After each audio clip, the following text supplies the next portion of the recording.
Viver em condomínio. Apoio Sicom, a mão amiga no momento certo.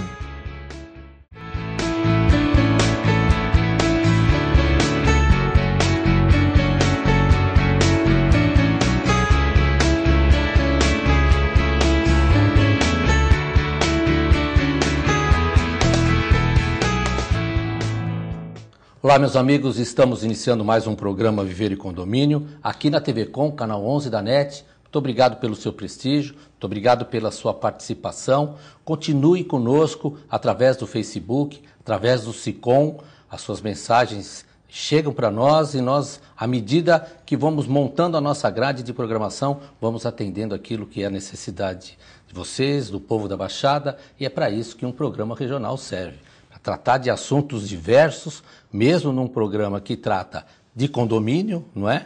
Onde temos aqui sempre conosco o comentarista Rubens Moscatelli, que é o presidente do Sicom. O nosso assunto de hoje vai ser bem interessante, né, Rubens? Muito interessante, Carela. É um prazer estar aqui novamente com você. O tema suscita bastante discussão, debate. Foi recentemente levado às mais altas câmaras e cortes do Brasil, né, que é o Supremo Tribunal Federal, mas também a gente não pode deixar de considerar que o condomínio é essa semente que se espalha pela comunidade, pela sociedade, que é a maneira como nós resolvemos nos organizar dentro das cidades.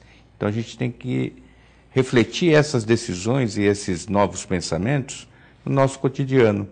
É importante para a gente ter uma boa convivência, que a gente possa entender as diferenças e respeitá-las, mas também ser respeitado pelas nossas opiniões e os nossos posicionamentos. Não é só aceder ao outro, também influenciar o outro e ponderar.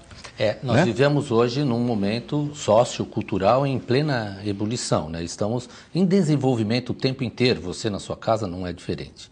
E nós vamos falar aqui de um tema muito interessante, que é o ensino religioso nas escolas públicas. E para isso nós trouxemos aqui Luiz Henrique Portela Faria, é doutorando em educação pela Unisantos, mestre em ensino e filosofia e história pela UFABC, especialista em antropologia cultural pela Unifil, graduado em teologia pelo Seminário Presbiteriano José Manuel da Conceição, graduado em história pela Unisantos e é também pastor evangélico da Primeira Igreja Presbiteriana de Santos, mas tem um vasto currículo. Nós é aberto a todo e qualquer tipo de discussão, é professor inclusive. Muito obrigado por ter vindo, obrigado por estar aqui e nos ajudar a entender o que o Estado vai interferir diretamente agora nas questões religiosas das nossas crianças. Isso mesmo, agora há uma intervenção direta, né? Mas quero agradecer o convite, Chiarella, Rubens, também a você. Muito obrigado pela oportunidade que nós temos juntos, né? De tentar debater um tema que, de maneira direta, agora interfere no ensino público, né? A grande maioria da população brasileira ainda tem acesso à educação por meio do ensino público. Então é um assunto que diz respeito a todos nós, né? Mesmo aqueles que têm acesso à escola particular ou a outro tipo de instituição, vai ser influenciado de maneira indireta, porque vai conviver com pessoas que vão conviver dentro do aspecto público, né, com o ensino religioso. Desculpe aqui a indiscrição, mas jovem, qual a sua idade? 30 anos. 30 anos com aparência de 25. Rubens, o tempo chegou para nós aqui, a gente pode até falar a idade, nós estamos na época de aumentar a idade para ver se os caras falam que a gente está bem, né? Mas que era assim, a gente tem que saber que nós somos jovens há mais tempo do que o Perfeitamente, exatamente. Agora, o que me chama a atenção é o seguinte... Porque a coisa que define a jovialidade, a jovialidade é a possibilidade das adaptações que nós mesmos fazemos conosco. Não é ceder a princípios morais que você acata e depois, não é bem perfeitamente. Assim. É a questão de você ouvir opiniões diversas e poder conviver com elas. Isso nos torna jovens. Sabe por quê que eu trouxe essa questão da idade aqui? Além de querer saber a idade do convidado. Na verdade eu até sabia já. O que ele não sabia é que eu faço aniversário mês que vem. Aí eu aceito presente. Isso. O que me chama a atenção é assim, Como a gente percebe que os nossos jovens, né, eles podem produzir muito mais e se encher de conhecimento acadêmico. E aí proporcionar esse momento que nós estamos vivendo agora, que é dar ao cidadão conhecimento, passar conhecimento. Aqui, gente, são 3 professores, né? Todos aqui dão aula, todos aqui lidam com jovens, né? Do ensino fundamental 2 ainda, que é o antigo ginásio nosso lá, né? Para entrar para o ensino médio, que é o antigo colegial.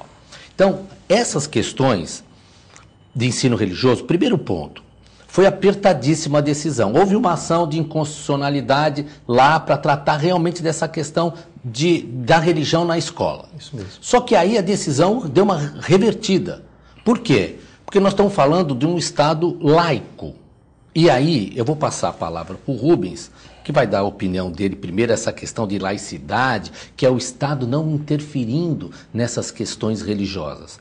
Apesar da Constituição Federal do meu país garantir que eu tenho total liberdade religiosa. Total. E a nossa questão aqui é a questão do que ensinar, como ensinar e a tolerância que não pode deixar de existir. Querela, se você observar o preâmbulo da Constituição, quando fala da emanação do poder do povo pelo povo para o povo, ele começa definindo que com a proteção de Deus, e assim começa. Veja, eu não sou ateu e nem sou agnóstico. Eu acredito numa força superior, que a gente pode denominar de Deus ou de outra qualquer, que demonstre a nossa circunstancialidade, né? Nós estamos aqui para uma tarefa. É basicamente isso que eu penso. E a religião, ela orienta, talvez, como nós vamos ganhando conhecimento moral, conhecimento ético, a maneira como nós nos tratamos em sociedade, principalmente começando pela família. Isso a religião orienta. Agora, já desde algum tempo, a Constituição de 88, agora há pouco tempo, foi 5 de outubro, já fez mais um ano de vida, ou seja, quase 40 anos de Constituição. Uma criança, em termos de legislação. Perfeito. Mas isso já está na Constituição desde sempre, e não foi modificado. O que a Constituição também fala em relação à admissibilidade de discussões é de que, quando você tem um tratado internacional ou uma convenção internacional e ela é ratificada, ela se torna parte integrante da própria Constituição. Eu estou falando tudo isso para a gente entender por que chegou a discussão lá no Supremo. Ao Supremo. Porque se fosse só levar em consideração a constitucionalidade ou não de um artigo da Lei de Diretrizes e Bases, já poderia ter sido claramente, está previsto lá na Constituição. Mas a gente fez um acordo com o Vaticano. Perfeito. Que é um Estado, né? E na medida em que a gente sabe que o Vaticano ele não professa a fé muçulmana, tem um direcionamento. Se o Estado é laico, ou seja, ele não é protetor desta ou daquela religião, mas sim da religiosidade, ele não deveria ter feito o acordo, ou melhor, pelo menos não deveria ter sido ratificado para não ferir as demais. Embora nós saibamos que aqui no Brasil ainda há grande parte da nossa população que professa a fé católica. Nada contra. Mas ela não pode ser tornada, ou a ameaça de ser tornada essa ou aquela religião, como a única ou a preponderante. Eu acho uma coisa interessante, isso eu queria ouvir a opinião do Luiz. Né? Luiz, professor de História, professor de Filosofia, professor. Não é? Nós já percebemos que a decisão já no Supremo Tribunal foi uma decisão extremamente apertada, empatou aquilo. E quem votou para o desempate foi a ministra Carmen Lúcia, que é a presidente do Supremo Tribunal Federal, ela que desempatou. Porque, na verdade, a bola foi dividida. E continua dividida. Porque foi um voto de Minerva. Agora, como que você entende como professor, e como professor você é professor também da rede pública? Não mais. Não mais. Eu também hoje não estou mais na rede pública. Mas como os nossos colegas professores vão lidar com essas questões dentro de uma limitação, porque vai limitar. Eu entendo que limita. O que era fácil para lidar na história, na matéria curricular, hoje se tornou difícil. Hoje, quando a gente fala de ensino religioso, a gente vem com muitas dessas questões e principalmente muitas incertezas agora, porque não há ainda um direcionamento do conteúdo dessas aulas, sobretudo, não é? Nós temos, por exemplo, na história, a história das religiões. Então, no ensino fundamental, por exemplo, eu trabalho, e não só eu, qualquer colega na área de ensino de história, trabalha com a história do povo muçulmano, a história do cristianismo, né, o desenvolvimento histórico, a reforma protestante, né, a forma como eles chegaram aqui, enfim. Só que sem fazer uma apologia religiosa, a doutrina, a teologia, a forma como esses grupos entendem o seu aspecto religioso. Doutrina, né? A gente não trabalha o aspecto doutrinário. Embora, lógico, evidentemente se faz citação a isso, né? Eu cito, o cristianismo tem essas bases de pensamento, os muçulmanos têm aquela, e assim por diante. Faz parte da história. Faz parte da história das religiões. Talvez é o que a Procuradoria gostaria que houvesse, né? Uma sociologia das religiões. O problema é que quando você faz um acordo como este, né, em âmbito internacional, você prioriza, ainda que não faça parte do discurso, da lógica da lei, você prioriza a denominação hegemônica. Você confessa uma nação. Você confessa. Isso. Então, eu sei que nesse aspecto é que a gente vai começar a ter algumas dificuldades para lidar, porque são perguntas que não foram respondidas. Não foi respondida, por exemplo, o que é que vai ser ensinado em ensino religioso? Nós não sabemos. Vai fazer parte de uma doutrinação religiosa? Porque numa escola particular, por haver uma valorização financeira maior do profissional, você contrata o profissional mais capacitado dentro de currículo, uma malha curricular. Na escola pública, se você não tem profissional, o que é que você faz? Você abre a profissionais de outras áreas, inclusive, com essa determinação, agora profissionais religiosos. Né? Então... Muito bem. Nós vamos voltar, vou ter que fazer um intervalo rapidinho, o tempo é rápido, quando o assunto é bom, passa rápido. Né? Mas fica aí, não sai daí, daqui a pouco a gente volta, vamos voltar com esse assunto. Espera um pouquinho.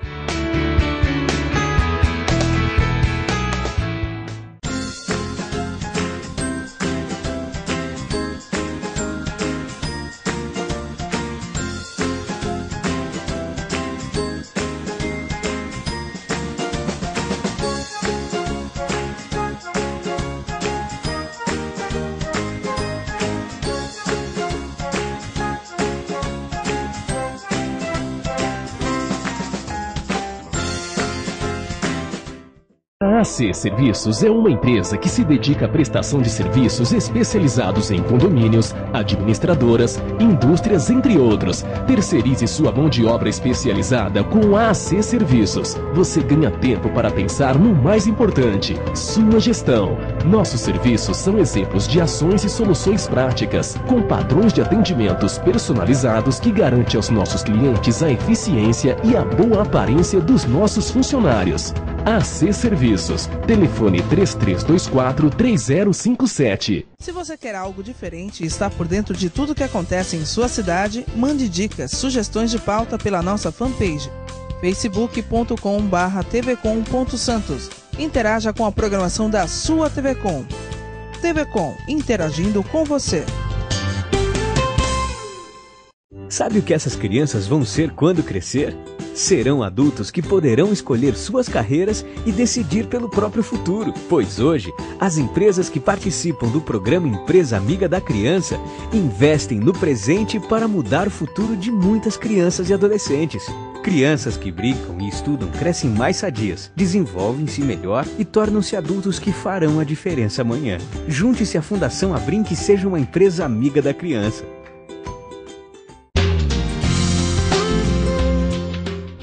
Apoio ACESP, Associação dos Canais Comunitários do Estado de São Paulo.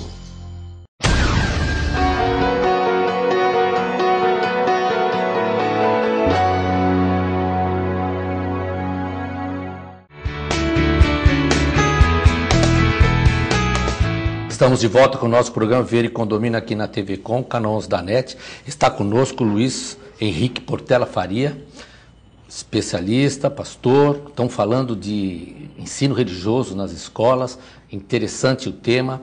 E no intervalo aqui, nós estávamos ainda no debate aqui, continuando com o assunto, e eu quero levar isso para você. A lei de diretrizes e bases, que é esta lei que vigora, que rege todas essas questões que nós estamos conversando, no artigo 33 dele, e o próprio Ministério da Educação, ele colocou isso de forma, através do seu Conselho Nacional, que diz o seguinte, que prevalece esse artigo 33, que faz a regulamentação da decisão, compete aos sistemas de ensino, estados e municípios. Que decisão?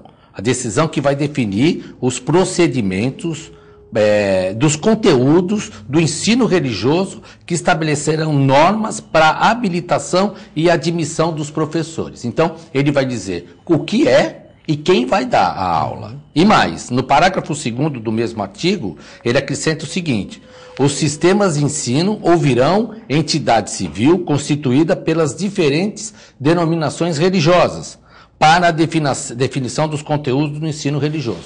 Então, o que nós vamos fazer? O que quer dizer isso aqui? Vamos chamar todo mundo. Um conselhão. Vamos... debate, né? Vamos colocar lá seus pontos, seus prós, seus contras, as lideranças de cada entidade religiosa, confessional, não é? Vão lá os católicos, vão lá os espíritas kardecistas, os umbandistas e protestantes e todos. Muçulmanos. Nós não esqueçamos de nenhum. E você desculpe se eu esqueci alguma, para você ver como já é difícil de lembrar, imagina como vai ser difícil de praticar, equacionar, né? Exatamente. Isso. E aí eu queria ouvir qual é a praticidade de uma decisão do STF que acabou por complicar o que estava descomplicado. E aí nós vamos ter que voltar a reavaliar todas essas questões. Rubens. Caramba, grandes coisas que a gente pode pensar é o seguinte, veja, talvez não tivéssemos que chegar no ponto ao qual nós chegamos de deixar para que o Supremo, uma decisão muito dividida, se teve posicionamentos totalmente contrários à aplicação da obrigatoriedade dessa, não do ensino religioso, mas do ensino religioso confessional, né? Que ele vai doutrinar para uma determinada religião. A gente falava aqui no começo antes de ir ao ar, aqui, começar a gravar, falávamos do aula de catecismo. Perfeito. Né? Não, ela não é ruim. O problema é que ela não pode ficar no contexto estatal. Se eu tenho a fé católica, por exemplo, eu vou direcionar meu filho, minha filha, para o catecismo da Igreja Católica. Se ele é evangélico, tem outro caminho. Tem escola dominical, onde ele vai aprender lá as doutrinas e assim por diante. Então, enfim, nenhuma religião, a princípio, ela leva ao mau caminho, muito pelo contrário. E é importante que não leve mesmo, porque senão não seria religião. Né? O sentido da religião é religar, né, com o mais alto. Mas, de qualquer forma, eu não posso impor a minha vontade, religião, a outros. Porque senão a gente vai criar os territórios aí. E a gente vê no mundo, quando você tem o aferramento, aquela disputa de que não, a minha religião, o meu modo de pensar vai se impor ao seu porque o meu é melhor. Porque o amor é o que tem que imperar. Mas assim, a gente vê, infelizmente, esse radicalismo lá fora que pode se perpetrar aqui dentro. A discussão não é fácil, porque no âmbito da história da educação no Brasil, sempre houve essa ligação religiosa com a educação. Nós temos que lembrar, por exemplo, que o ensino formal inicia no nosso país a partir dos jesuítas.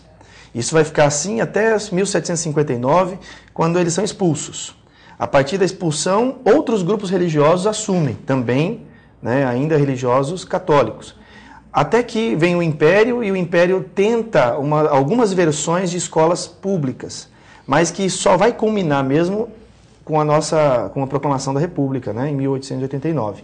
Mesmo assim, em 1930, nós temos uma retomada dessa discussão entre católicos e liberais e a educação, e essa discussão que continua, né, perdurando, permanece, né, até os dias de hoje com uma determinação como essa. Então, a sua fala, né, cai muito, né, naquilo que... O que é que vai ser ensinado? O único aspecto em comum, talvez, de todas elas, dessas religiões, seja essa transcendentalidade que o homem tem naturalmente. Naturalmente, o ser humano busca a própria religiosidade, essa ligação com a espiritualidade. Isso, em neurociência, já vem sendo discutido, né? Algumas partes do cérebro que promove essa intencionalidade com esse aspecto espiritual do ser humano, mas que não pode ficar somente no âmbito da história das religiões. Essa disciplina de ensino religioso, se ficar somente na história, é pegar somente aquilo que é material. A transcendentalidade envolve algo mais do que isso, é esse impulsionar do coração humano, essa busca pela religiosidade que existe, mas que não pode ser direcionado em âmbito público para uma determinada denominação. Então, aí você tocou num ponto, eu queria já aproveitar esse caminho, né, muito bem colocado, didático, perfeitamente didático, né, explicativo como professor que é. A decisão do STF acabou por romper essa questão do Estado laico. Qual a sua opinião nesse sentido? Depois eu queria ouvir o Rubens. Ele rompeu efetivamente esse conceito que o Estado laico é não interferência do Estado. Eu não sou jurista, eu sou um educador, vou trazer minha opinião como esta alguém mesma, um educador. Exatamente. Eu penso que laicidade envolve dois aspectos, pelo menos é o que eu já li em algumas formas, né? Um aspecto positivo e um aspecto negativo. Do lado negativo, significa ele não busca a privilégio de uma determinada denominação, né? Ele não se confessa religioso. O Estado tem que se manter neutro. Neutro. Do aspecto positivo, ele permite e favorece a proliferação de qualquer denominação, né? Então, o Estado laico, ele envolve esses dois aspectos. Ele feriu o processo de laicidade? Creio que sim. Não porque ele agora está privilegiando apenas uma questão de uma determinada religião. Ele, na legislação, pelo menos naquilo que está escrito, ele privilegiou o ensino religioso. Só que nós sabemos que na prática, a prática vai ser o ensino religioso de uma denominação hegemônica. Agora, deixa eu fazer o que eu costumo fazer com o Rubens Moscatelli, que é colocar fogo nessas questões. Com um pouquinho de gasolina. Quando eu falo que o Estado ele vai ter que se manter neutro, aí eu me reporto o que nós falamos no início do bloco, que é o artigo 33, onde a regulamentação é o Estado decidindo. Ué, então, há uma contradição, então? A Constituição, no artigo 5º, parágrafo 2º, ele fala da questão do tratado. O Luiz trouxe aqui para nós uma situação que não foi discutida de maneira mais clara lá na decisão do Supremo, porque não era esse o objeto, mas talvez devesse ter sido, que é o fato de o Estado Vaticano, ele é um Estado não laico, assumidamente católico. Perfeito. Como eu falei antes, eu não tenho nada contra, eu fui batizado inclusive na Igreja Católica.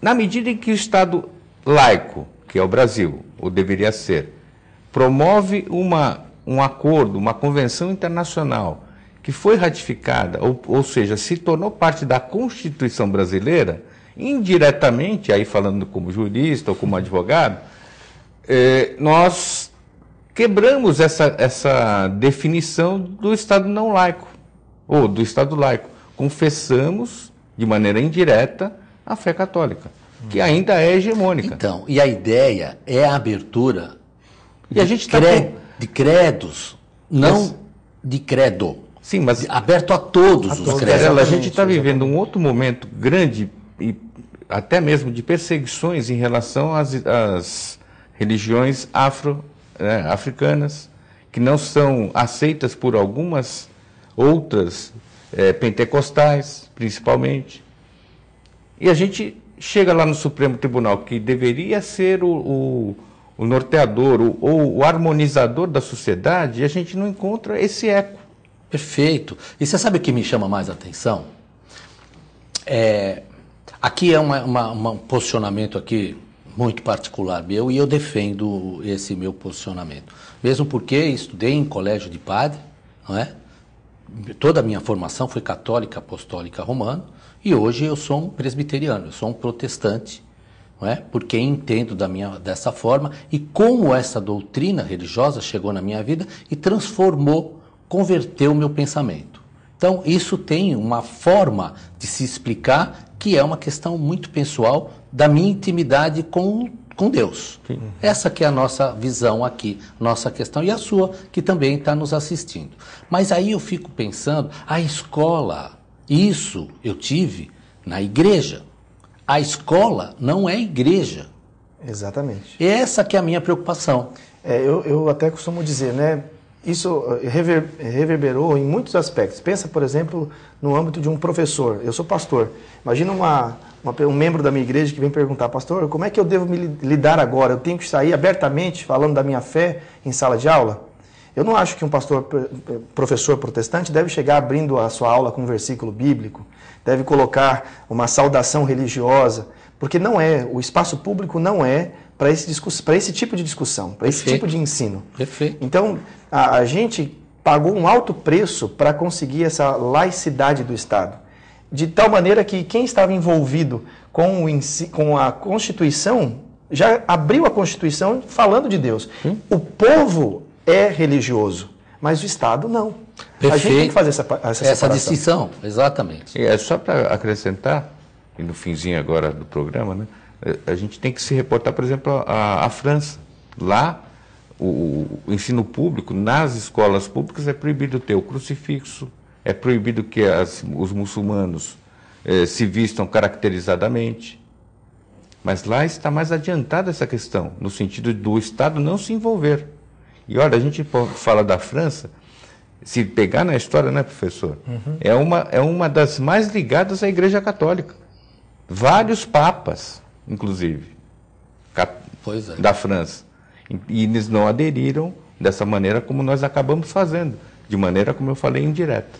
Bom, infelizmente o nosso tempo terminou, tem bastante coisa para falar. Nós vamos depois trazer o Luiz Henrique de volta e tratar de uma questão de ideologia de gênero. Vamos tratar de assuntos que é interessante para você discutir conosco. Rubens, rapidamente, suas considerações finais, por favor. Queria agradecer a presença do pastor Luiz Henrique, pelas ideias que ele apresentou, que nos trouxe. E eu queria deixar uma reflexão para os nossos telespectadores, síndicos, enfim, que no condomínio nós vivemos também com esses conflitos. E a gente nunca pode julgar para não ser julgado. Então, primeiro ouça para depois você falar. Era só isso que eu queria deixar para o nosso seguidor. Vou passar aqui a palavra para o Luiz Henrique Portela Faria, nosso convidado de hoje, suas considerações finais. Também quero agradecer ao Rubens, ao Chiarella, grandes amigos, mas também deixar aqui o entendimento de que esse assunto não vai ser simplesmente pautado por aquilo que um pensa, o outro acha.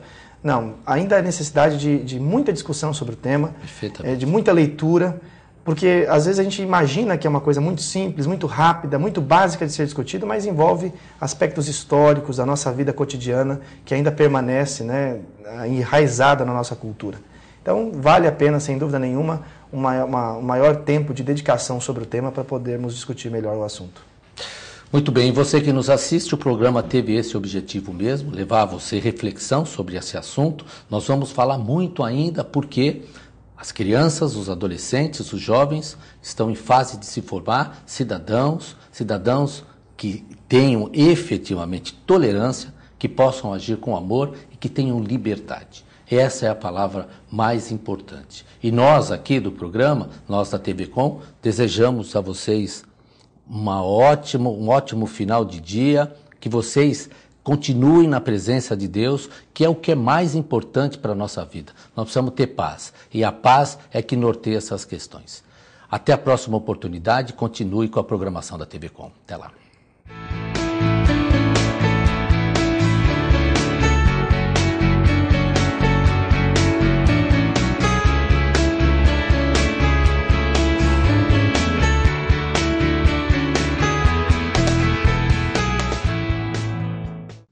Viver em condomínio. Apoio. Sicom. A mão amiga no momento certo.